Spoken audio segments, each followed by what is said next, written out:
सियावर रामचंद्र की जय। मेरे प्यारे देशवासियों, राम राम। जीवन के कुछ क्षण ईश्वरीय आशीर्वाद की वजह से ही यथार्थ में बदलते हैं। आज हम सभी भारतीयों के लिए, दुनिया भर में फैले राम भक्तों के लिए ऐसा ही पवित्र अवसर है।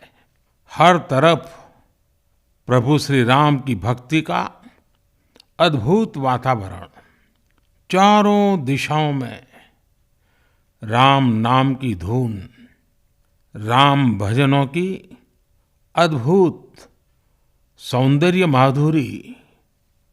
हर किसी को इंतजार है 22 जनवरी का, उस ऐतिहासिक पवित्र पल का। और अब अयोध्या में रामलला की प्राण प्रतिष्ठा में केवल 11 दिन ही बचे हैं। मेरा सौभाग्य है कि मुझे भी इस पुण्य अवसर का साक्षी बनने का अवसर मिल रहा है। ये मेरे लिए कल्पनातीत अनुभूतियों का समय है। मैं भावुक हूँ, भाव विह्वल हूँ। मैं पहली बार जीवन में इस तरह के मनोभाव से गुजर रहा हूँ। मैं एक अलग ही भाव भक्ति की अनुभूति कर रहा हूँ। मेरे अंतर मन की ये भाव यात्रा मेरे लिए अभिव्यक्ति का नहीं, अनुभूति का अवसर है।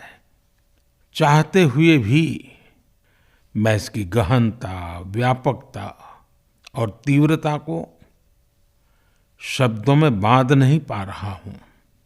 आप भी भली भांति मेरी स्थिति समझ सकते हैं। जिस स्वप्न को अनेकों पीढ़ियों ने वर्षों तक एक संकल्प की तरह अपने हृदय में जिया, मुझे उसकी सिद्धि के समय उपस्थित होने का सौभाग्य मिला है। प्रभु ने मुझे सभी भारतवासियों का प्रतिनिधित्व करने का निमित्त बनाया है। निमित्त मात्रम भव सव्यसाचिन। ये एक बहुत बड़ी जिम्मेदारी है।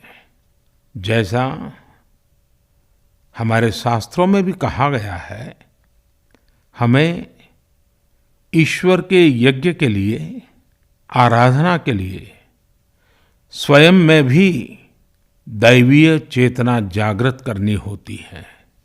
इसके लिए शास्त्रों में व्रत और कठोर नियम बताए गए हैं, जिन्हें प्राण प्रतिष्ठा से पहले पालन करना होता है। इसलिए आध्यात्मिक यात्रा की कुछ तपस्वी आत्माओं और महापुरुषों से मुझे जो मार्गदर्शन मिला, उन्होंने जो यम नियम सुझाए हैं, उसके अनुसार मैं आज से 11 दिन का विशेष अनुष्ठान आरंभ कर रहा हूं। इस पवित्र अवसर पर मैं परमात्मा के श्री चरणों में प्रार्थना करता हूं, ऋषियों, मुनियों, तपस्वियों का पुण्य स्मरण करता हूं और जनता जनार्दन जो ईश्वर का रूप है, उनसे प्रार्थना करता हूं कि आप मुझे आशीर्वाद दें, ताकि मन से, वचन से, कर्म से मेरी तरफ से कोई कमी ना रहे। साथियों, मेरा ये सौभाग्य है कि 11 दिन के अपने अनुष्ठान का आरंभ मैं नासिक धाम पंचवटी से कर रहा हूं। पंचवटी वो पावन धरा है जहां प्रभु श्री राम ने काफी समय बिताया था। और आज मेरे लिए एक सुखद संयोग ये भी है कि आज स्वामी विवेकानंद जी की जन्म जयंती है। ये स्वामी विवेकानंद जी ही तो थे जिन्होंने हजारों वर्षों से आक्रांतित भारत की आत्मा को झकझोरा था। आज वही आत्मविश्वास भव्य राम मंदिर के रूप में हमारी पहचान बनकर सबके सामने है। और सोने पर सुहागा देखिए, आज माता जीजाबाई जी की जन्म जयंती है। माता जीजाबाई जिन्होंने छत्रपति शिवाजी महाराज के रूप में एक महामानव को जन्म दिया था। आज हम अपने भारत को जिस अक्षुण्ण रूप में देख रहे हैं, इसमें माता जीजाबाई जी का बहुत बड़ा योगदान है। और साथियों, जब मैं माता जीजाबाई का पुण्य स्मरण कर रहा हूँ तो सहज रूप से मुझे अपनी माँ की याद आना बहुत स्वाभाविक है। मेरी माँ जीवन के अंत तक माला जपते हुए सीताराम का ही नाम भजा करती थी। साथियों, प्राण प्रतिष्ठा की मंगल घड़ी, चराचर सृष्टि का वो चैतन्य पल, आध्यात्मिक अनुभूति का वो अवसर, गर्भगृह में उस पल क्या कुछ नहीं होगा। साथियों, शरीर के रूप में तो मैं उस पवित्र पल का साक्षी बनूंगा ही, लेकिन मेरे मन में, मेरे हृदय के हर स्पंदन में 140 करोड़ भारतीय मेरे साथ होंगे। आप मेरे साथ होंगे, हर राम भक्त मेरे साथ होगा, और वो चैतन्य पल हम सबकी साझी अनुभूति होगी। मैं अपने साथ राम मंदिर के लिए अपने जीवन को समर्पित करने वाले अनगिनत व्यक्तित्वों की प्रेरणा लेकर जाऊंगा। त्याग तपस्या की वो मूर्तियां, 500 साल का धैर्य, दीर्घ धैर्य का वो काल, अनगिनत त्याग और तपस्या की घटनाएं, दानियों की, बलिदानियों की गाथाएं। कितने ही लोग हैं जिनके नाम तक कोई नहीं जानता, लेकिन जिनके जीवन का एकमात्र ध्येय रहा है भव्य राम मंदिर का निर्माण। ऐसे असंख्य लोगों की स्मृतियां मेरे साथ होगी। जब 140 करोड़ देशवासी उस पल में मन से मेरे साथ जुड़ जाएंगे, और जब मैं आपकी ऊर्जा को साथ लेकर गर्भगृह में प्रवेश करूंगा, तो मुझे भी एहसास होगा कि मैं अकेला नहीं, आप सब भी मेरे साथ हैं।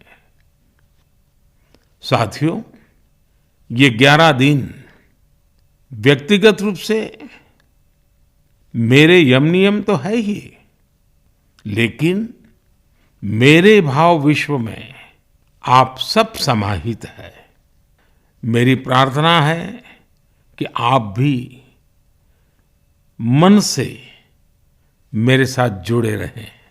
रामलला के चरणों में मैं आपके भावों को भी उसी भाव से अर्पित करूंगा जो भाव मेरे भीतर उमड़ रहे हैं।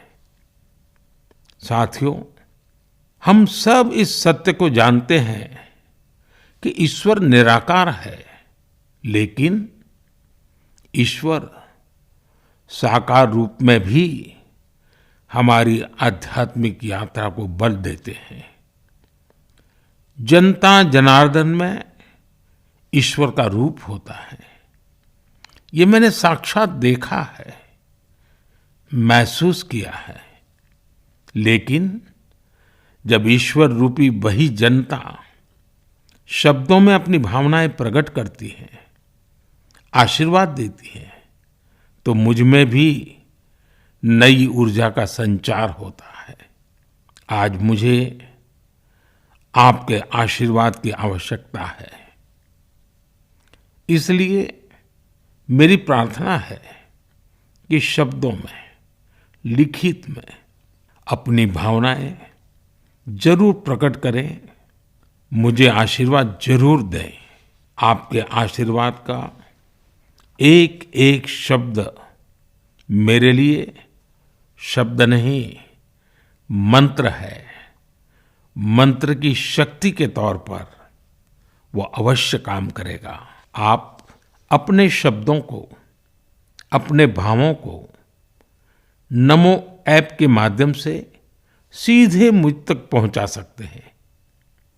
आइए हम सब प्रभु श्री राम की भक्ति में डूब जाएं। इसी भाव के साथ आप सभी राम भक्तों को कोटि कोटि नमन। जय सिया राम, जय सिया राम, जय सिया राम।